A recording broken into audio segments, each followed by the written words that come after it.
kind of like Lego Batman, but in live action form, played by real people and with flesh and blood. And it's a TV series instead of a movie. It's basically more comedic and feels more like it's intentional, more of a spoof, but it doesn't feel like it's on purpose. Tyler's version of Superman, it feels like it's totally by accident because it's either this is intentional or not intentional, but either way, he's giving the wrong performance because he's not even having fun. He's just taking it serious. He's playing it straight. Look, you can play it straight, but you gotta know that this is your butt end of the joke. You're not the real deal complex Superman that people have come to know and love from the comic lore at all. Well, except maybe the Silver Age, which was a more of a spoof, did hold more spoof version, but before that, it was more of a complex, it told a more complex story, sort of like what Tom Welling did with Superman, and like Henry Cavill did, and what Chris Reeve did in the first Superman film. And when I say Henry Cavill, I'm just talking about Batman v Superman and Man of Steel. In other words, that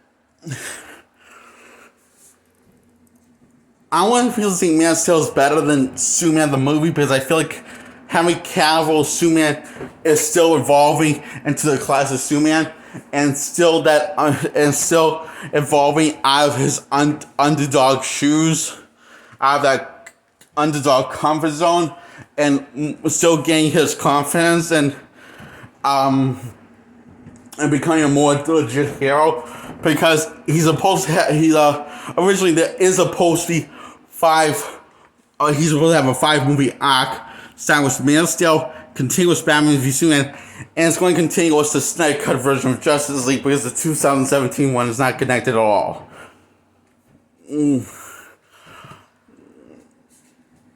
Yeah, because it just feels, it just like answers more. You ask more questions than it answers.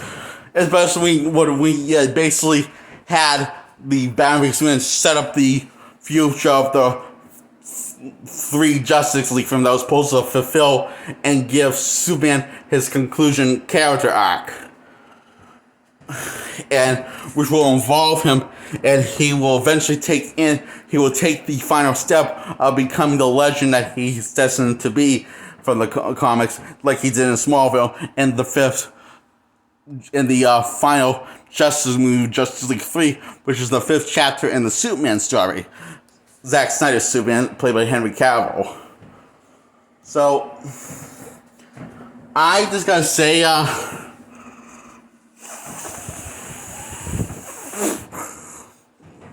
what I'm going to say that what Chris Reeve did with Superman, it was it's basically they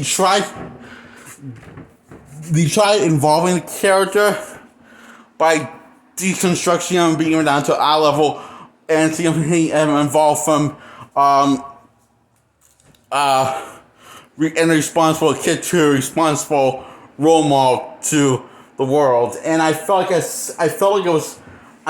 somewhere in between of the. It felt a rush compared to Man of Steel. Just like Man of Steel feels rushed compared to Superman Last Son of Krypton, the Tim Daly origin version of Superman. And I think that's the superior origin story of Superman that you can tell. Maybe if, and now here, there was at least, that Man of Steel was like was originally supposed to be an hour and a half, I hear. I looked that up. I googled that with my dad. Maybe I'm remembering the timeline. And with supposed to be a good chunk of the footage missing from Zack Snyder's Man of Steel. So if he released extended cut that Zack Snyder decided to release and make it the original length, then I think it could fix my whole problem of feeling maybe would be just as good or better than Superman Last Son of Krypton, the first Tim Daly Superman movie that was released on TV. I can only hope. So,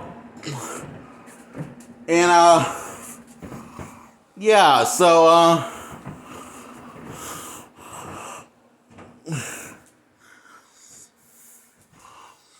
that's my thoughts on, Superman versus Superman.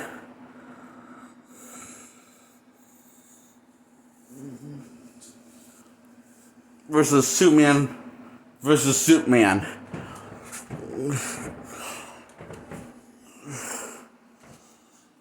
Or Superman versus... I'm just trying to figure out what to tell the video, so I'm going to end it here, okay?